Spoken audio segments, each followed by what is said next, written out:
Good morning, student. The concept we are going to revise today is money. Earlier, in the previous days, when money was not used as a medium of exchange, the goods were exchanged for goods. That system was known as barter system. But barter system suffered from many drawbacks, such as lack of double coincidence of wants, means the two persons may not have the same things which they wants to exchange. Lack of common measure of value means there was no common measure in which the two goods can be valued. Difficulty in storing wealth at that time because there was no common medium of exchange, so goods cannot be stored for so long duration.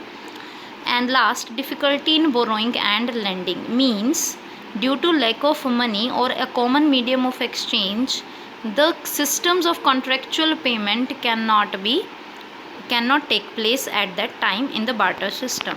So due to all these drawbacks, there was a need of a common medium of exchange so that all these drawbacks can be overcome. That's why the term money emerged. Now, what is money? According to Crowther, money is anything that is generally accepted as a medium of exchange and at the same time acts as a measure and as a store of value.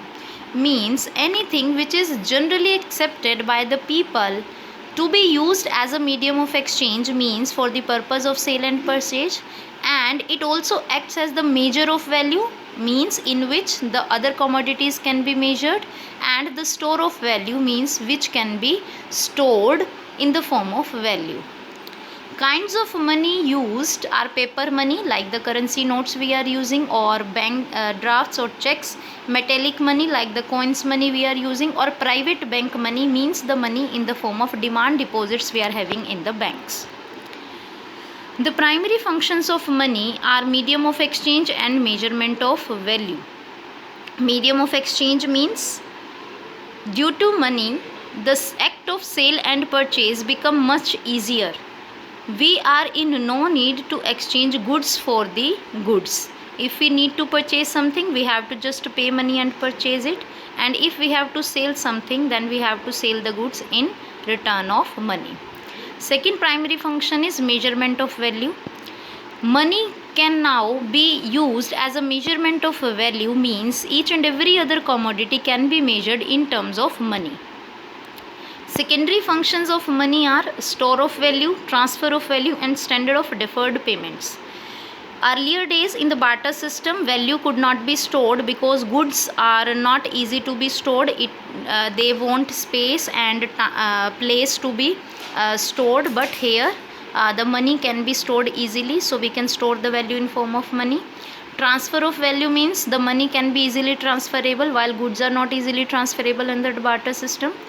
Standard of deferred payments means we can do the contractual payment system. No problem can be faced in the borrowing and lending of money. Now, demand for money by the people is done for various motives. According to Keynes, the demand for money generally made by the people for three motives. It was explained by Keynes in his well-known book, The General Theory of Employment, Interest and Money, which was published in 1936. It has developed further by other economists of Keynesian persuasion. He said that people's demand for money does not mean the actual cash balances that people hold, but the amount of cash balances they want to hold. Now here two questions arises according to this perception of Keynes. That one, why money is demanded, and other is what are the key determinants of demand for money.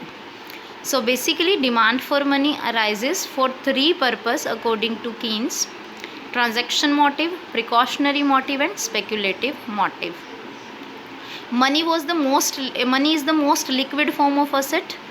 means which can be easily and readily convertible into cash. So money is the most liquid form of asset.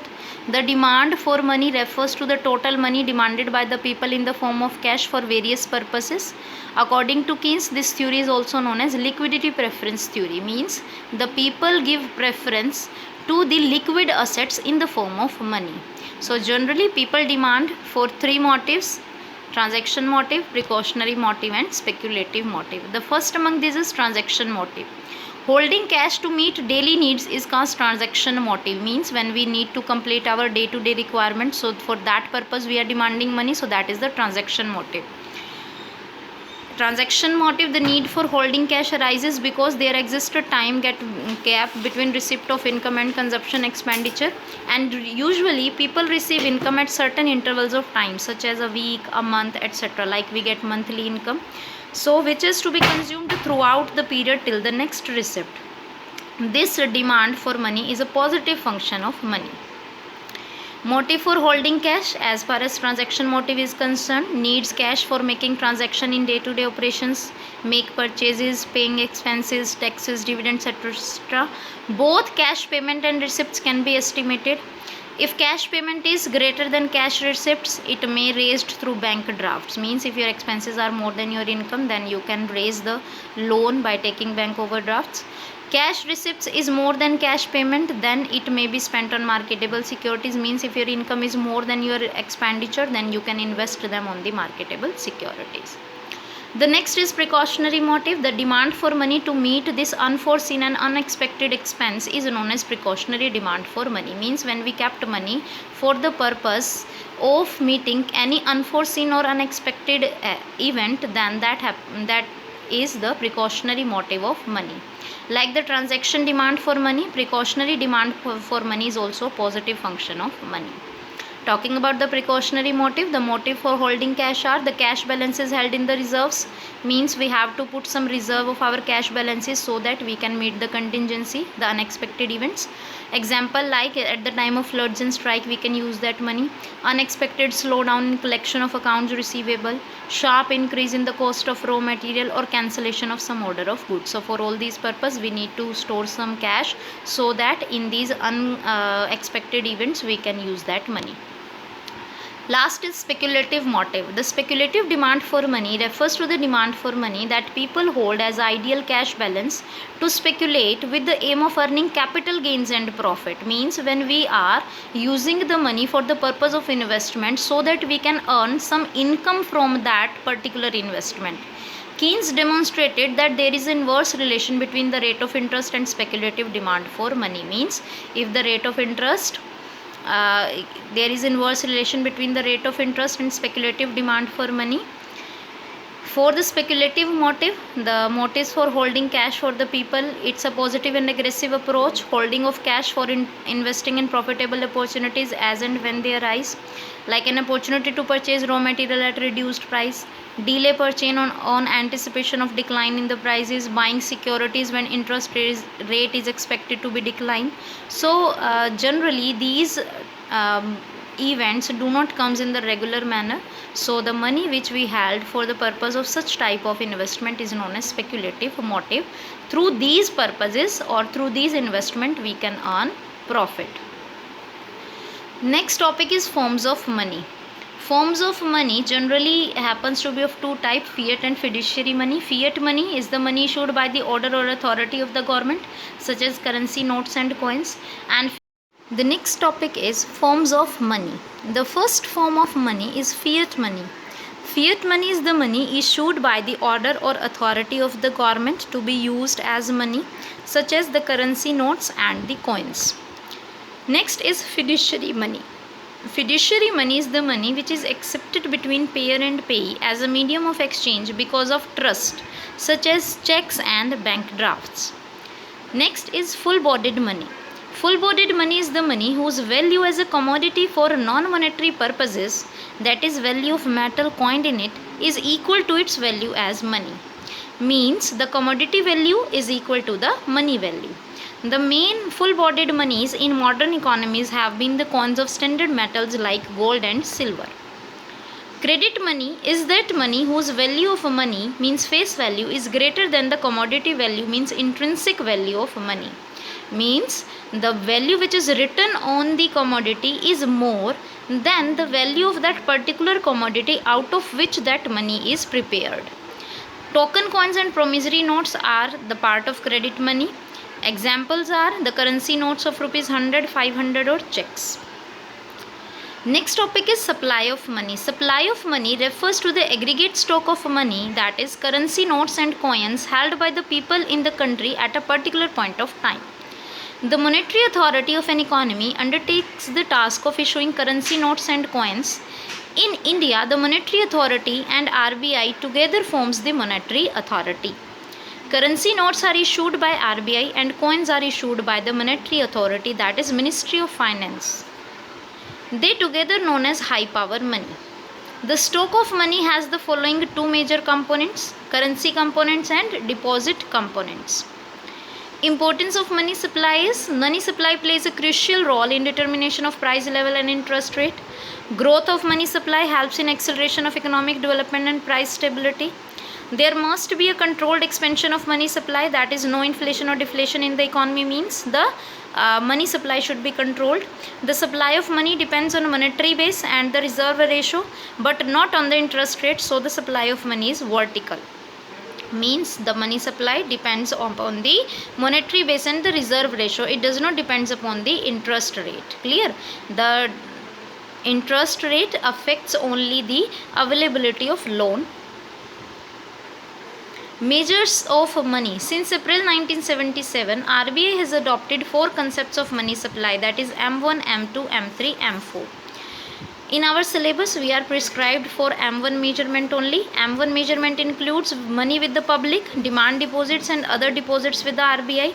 It is termed as narrow money concept and it is measured as follows. M1 is equal to C plus DD plus OD. C refers to the currency with the public, DD refers to the demand deposits with commercial bank and OD represents other deposits with RBI. The other concepts of money,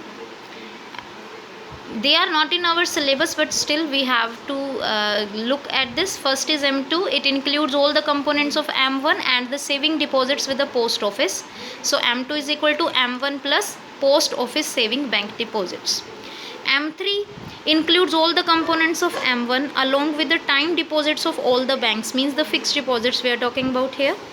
It is a broad money concept and it is also termed as aggregate monetary resource of the country, and it is measured as M3 is equal to M1 plus time deposits with all the commercial banks. M4, it includes all the components of M3 and total deposits with the post office saving deposits, means it includes M1 plus time deposits with the banks plus the post office saving bank deposits. Clear? But it does not include national saving certificates. It is measured as follows. M4 is equal to M3 plus total post office deposits. The new measures of money supply. As far as our syllabus is concerned up to the M1 measurement, but still we must know that nowadays the new measurement of money supply are going on. They are of three types, and M1, and M2 and M3. NM is the new measurement. So new measurement 1, new measurement 2 and new measurement 3 are nowadays followed up. New measure 1 is equal to the currency with the public, demand deposits with the banking system and other deposits with the RBI. It is just same as the M1 measurement. New measurement 2 is the M1 measurement plus short-term time deposits of residents, including and up to the contractual maturity of the year. And new measurement 3 is equal to the NM2, means new measurement 2 plus long-term deposits of the resident plus call and term funding from financial institutions. So these are the new concepts of money supply nowadays following into India, but we have to do only the M1 measurement which is in our syllabus. Next concept is narrow money concept. Narrow money refers to the coins and currency notes with the public, demand drafts with the bank and other deposits with RBI, means M1 measurement we are talking about. So it represents M1 measurement. The money which is fully liquid and available whenever people need is called narrow money. The narrow definition of money can be presented by M1 measurement, which is equal to C plus DD plus OD. Broad money refers to the money that is held in the form of savings and net time deposits besides the currency and demand deposits. It is represented by M3 measurement. It includes both full liquid and less liquid money, and it can be presented by M3 measurement, which includes currency with the public, demand deposits with the commercial bank, saving deposits of public with the post office, and time deposits of the public with the commercial banks. Suppliers of money in India. There are three main important suppliers of money in India. First is government, which issues 1 rupee notes and coins of all denomination under the Ministry of Finance. Second is central bank, which issues currency note except 1 rupee note. And third is commercial bank, that creates money by way of demand deposits. Minimum reserve system is the system which governs note issuing in India. According to this system, RBI, the Central Bank of India, have to maintain a minimum reserve of rupees 200 crore in order to issue currency. These minimum reserves should include gold worth minimum of rupees 115 crore, and rest should be in the foreign securities. Indian monetary system, or IMS, is a paper currency standard system because moreover here the paper currency is followed to settle the transactions. It does not exclude the use of metal coins. Both coins and paper notes are a part of it, but coins are the limited legal tender money. It means which is used for settling the transaction involving limited amount, whereas notes are unlimited legal tender money, means they are used to settle the transaction of unlimited amount.